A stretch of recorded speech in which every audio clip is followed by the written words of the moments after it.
Consequences of sin.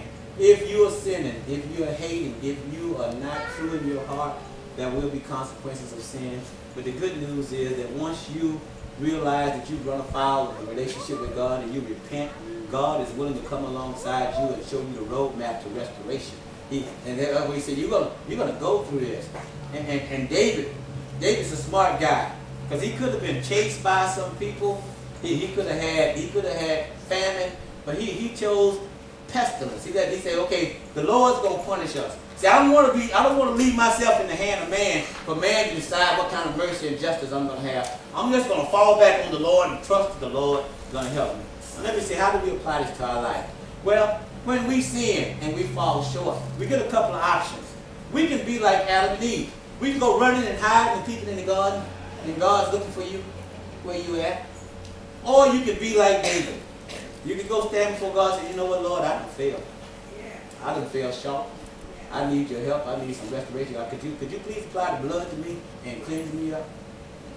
So, and he sent the prophet right on. Okay, well, okay, here's your penance. That's what you got to do. And you're going to get your act together. And the fellowship with us is going to be restored.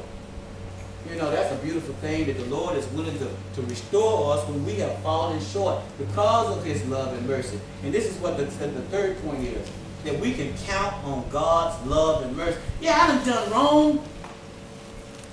And some of it I proposed in my heart, but I've been convicted. I realize what I've done. I'm repenting. I want to turn. I want to make the Lord happy with the way I live my life. And I'm asking him to help me and to forgive me. And God said, that David said this in 24:14. David said to Gad, he talking to the prophet, I am in deep distress. Let us fall into the hands of the Lord, for his mercy is great. Do not let me fall into the hands of men. You got to choose. Where do I fall? I'm going to fall into the hands of the Lord. I'm going to accept whatever punishment comes. Now, when we do wrong, you know, I didn't intend to do wrong. Karen made me do it. And it was only 50% my fault, because the rest of it was Jody's fault. But actually, when we do wrong, we got to come before God and take responsibility for our actions. Until you take responsibility for your actions, you don't really want to be forgiven. You want to try to justify your actions and make people feel sorry for you. But you should be feeling sorry for yourself, because you're a sinner and you're running afoul of God. You're not following the word. Either you're not reading the word and don't know what you should be doing. Did I bring that up? Are we supposed to be reading the word? So that we would know that the instruction book on telling us how to live with a living God and how to make him happy, the things that make him sad, the things that get him upset. You know what? Don't take offense to something.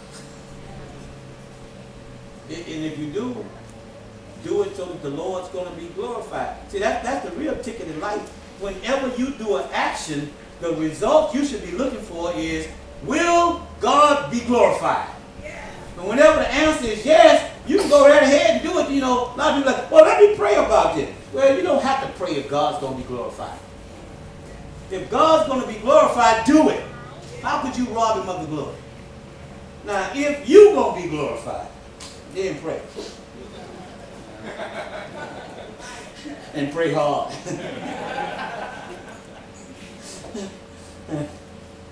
So when you a lot of times when you get it all together, you got a good job, you got the house, you got the bank account, you got the car, you're traveling, you got everything together. Then all of a sudden you don't need God, you don't know God, you be like, yeah, I did this, I went to Princeton, I went to Harvard, I got this good education, So you get an eye problem. And once you get an eye problem, God ain't in it. It's all about you. You ain't doing nothing to bring God. Everything you do has a motive to what am I going to get out of it? And God understands it. Now, we may look at you and say, oh, it looks so good, you're doing so much for the Lord. But when the Lord look at you, he knows, ooh, he ain't fooled. So, you know, we talking about storing up treasures in heaven. And you get to heaven and you bankrupt now.